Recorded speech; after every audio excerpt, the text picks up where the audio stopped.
Assam college শিক্ষক সন্থাৰ শিক্ষক দিৱস বৰ্জন কলাবেজ পৰিধান কৰি কৰ্মবিৰতি প্ৰতিবাদ আহোৱা যুক্ত কলেজ শিক্ষক পদোন্নতিৰ সংশোধনৰ দাবী আজি শিক্ষক দিৱসৰ দিনা দক্ষিণ হালমাৰা মানকাছাৰ আৰু হাটচিঙিমাৰী কলেজ শিক্ষক সন্থাৰ গোটে পুৱাৰে পৰা কলাবেজ পৰিধান কৰি কৰ্মবিৰতিৰে শিক্ষক দিৱস বৰ্জন কৰি আহোৱা যুক্ত কলেজ শিক্ষকৰ পদোন্নতিৰ নীতি সংশোধনৰ দাবী জনায় প্ৰতিটো মহাবিদ্যালয় গোটে আমাৰ অসম শিক্ষক কলেজ সংস্থা অসম কলেজ শিক্ষক সংস্থাৰ অধীনস্থ প্ৰতিটো মহাবিদ্যালয়তে শিক্ষক গোট আছে আমি সকলোৱে আজি শিক্ষক দিৱসটো বৰ্জন কৰিছো আৰু এজিটেশ্যন পালন কৰি আছো কৰ্মসূচী হাতত লৈছো আমাৰ দাবী মানিবই লাগিব অসম উচ্চ শিক্ষা সঞ্চালকালয়ে যোৱা 29 জানুৱাৰী তাৰিখে ৰাজ্যৰ বিভিন্ন মহাবিদ্যালয়ৰ মুঠ 1704 গৰাকী কলেজ শিক্ষকৰ পদোন্নতি ঘোষণা কৰিছে কলেজ শিক্ষকসকলৰ পদোন্নতি চলিত বৰ্ষৰ 1 এপ্ৰিলৰ পৰা কাৰ্যকৰী কৰাৰ কথা অসম চৰকাৰৰ শিক্ষা সঞ্চালকালয়ে নিৰ্দেশনা দিছে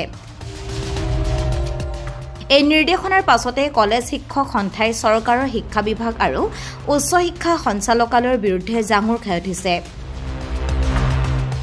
কলেজ শিক্ষক সন্থাই তোলা অভিযোগ মতে পদোন্নতি পাবলগীয়া বহু শিক্ষক সদস্য উক্ত 1704 জনীয়া তালিকাৰ পৰা বাদ পেলাই অন্যায়ভাৱে তালিকাখন প্ৰকাশ কৰা হৈছে উচ্চ শিক্ষা সঞ্চালকালয়ৰ এই সিদ্ধান্তৰ ফলত শিক্ষকসকলৰ মাজত জ্যেষ্ঠতা আৰু কনিষ্ঠতাৰ পাৰ্থক্য নোহোৱা হৈছে লগতে অদূৰ ভৱিষ্যতে বহু কলেজ শিক্ষক পদোন্নতিৰ পৰা বঞ্চিত হ'বলগীয়া হ'ব উচ্চ শিক্ষা সঞ্চালকালয়ৰ এই সিদ্ধান্ত বিশ্ববিদ্যালয় অনুদান আয়োগৰ নীতি পৰিপন্থী বুলিও কলেজ শিক্ষক সন্থাই অভিযোগ আনিছে আমাৰ পদোন্নতি প্ৰমোশন যেটোক আমি কওঁ লিষ্ট এটা ওলাইছে প্ৰায় 1700 গৰাকী শিক্ষক আছে তাতে সেই পদোন্নতিৰ তালিকাত বিভিন্ন পৰ্যায়ত এছ'চিয়েট আছে সিনিয়ৰ স্কেল সিলেকশ্যন গ্ৰেড তেওঁলোকে পদোন্নতি দিয়া হৈছে 29/1/2024 তাৰিখে সেই সময়ত আসলতে লিষ্টটো ওলাইছে দেৰিকৈ আৰু এতিয়া ফিক্সেশনৰ সমস্যা ফিক্সেশন কৰিব লাগে যিবোৰ প্ৰমোশন পাইছে তেওঁলোকৰ আকৌ ৰিভাইজ নতুন যেটো বৰ্ধিত দৰমহা এটো ফিক্সেশন কৰিব লাগে এটো এটা প্ৰসেস উচ্চ শিক্ষা সঞ্চালকালয়ৰ সেই প্ৰসেসটো চৰকাৰে কেবিনেট সিদ্ধান্ত মৰ্মে সবৰে কাৰণে লাগু হোৱাকৈ এটাই ডেট দিছে যে 1/4/2024 তাৰিখৰ পৰা যিমান প্ৰমোশন পাইছে তেওঁলোকে বৰ্ধিত হাৰত দৰমহা হ'ব অৰ্থাৎ তেওঁলোকৰ প্ৰমোশনটো কাৰ্যকৰী কৰা হৈছে 1/4/2024 তাৰিখৰ পৰা যেটো সম্পূৰ্ণ ইউজিসি নীতিৰ পৰিপন্থী তাৰ কাৰণ ধৰক 2020ত এজনে প্ৰমোশন পাবলগীয়া আছিল তাৰ ডিউ ডেট আছিল 2020 কিন্তু চৰকাৰে এতিয়া কি কৰিলে 2020 টো নিদি পেলাই 1/4/2024ত কাৰ্যকৰী কৰিছে হেটো সম্পূৰ্ণৰূপে এটা বায়াস প্ৰসেস এটা ভুল এটা মানে সিদ্ধান্ত চৰকাৰৰ যেটো আমাৰ ইউজিসি নীতিৰ সম্পূৰ্ণ পৰিপন্থী হেটো আমি মানি নলওঁ কাৰণ 2015ত প্ৰমোশন পাবলগীয়া বহুত শিক্ষকও আছে সেই লিষ্টত 2017ত আছে 2023ৰ আছে এতিয়া ধৰক 2023ৰ এজন শিক্ষক আৰু 2015ত প্ৰমোশন পাবলগীয়া এজন শিক্ষকৰ দৰমহা একে কেনেকৈ হ'ব পাৰে সিনিয়ৰ জুনিয়ৰ বোলা বস্তুটো নাইকিয়া কৰি দিব খুজিছে চৰকাৰে এইটো নিয়মৰ জৰিয়তে গতিকে হেটোৰ আমি বিৰোধিতা কৰিছো আমি চৰকাৰক দাবী জনাইছো বা আমি অনুৰোধ জনাইছো যে চৰকাৰে যাতে আমাৰ যাৰ যি ডিউ ডেট সেই ডিউ ডেটৰ পৰা কাৰ্যকৰী হোৱাকৈ আমাৰ পে ফিক্সেশনৰ সুবিধা কৰি দিয়ে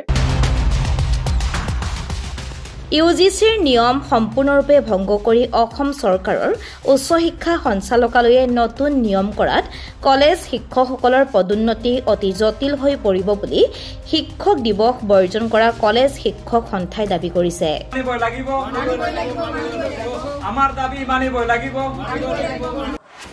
আপোনাৰ বিদ্যুতৰ বিল বেছিকৈ আহে নেকি প্ৰতিমাহে অতিৰিক্ত বিদ্যুতৰ বিল আদায় দি হাৰাশাস্তিত ভুগিছে নেকি চিন্তা নকৰিব কাৰণ বিনামূলীয়াকৈ বিজুলী সেৱা প্ৰদানৰ বাবে ভাৰত চৰকাৰে আৰম্ভ কৰিছে এক নতুন আঁচনি আপোনাৰ বিজুলীৰ বিল বিনামূলীয়াকৈ কৰাৰ বাবে আবেদন কৰক প্ৰধানমন্ত্ৰী সূৰ্যঘৰ মুফ্ত বিজুলী যোজনাত 1,30,800 টকা চৰকাৰী সাবসিডিত আপোনাৰ ঘৰত সোলাৰ ইনষ্টলেচন কৰি বিজুলী বিল সম্পূৰ্ণ বিনামূলীয়া কৰক। এই আঁচনিৰ বাবে আবেদন কেনেকৈ কৰিব? চৰকাৰী ৰেহাই মূল্যত কেনেকৈ আঁচনি লাভ কৰিব? অধিক তথ্যৰ বাবে এতিয়াই যোগাযোগ কৰক মা এণ্টাৰপ্ৰাইজৰ সৈতে। যোগাযোগ নম্বৰ 6901441026 84748687551 আৰু 8822857646 নম্বৰত।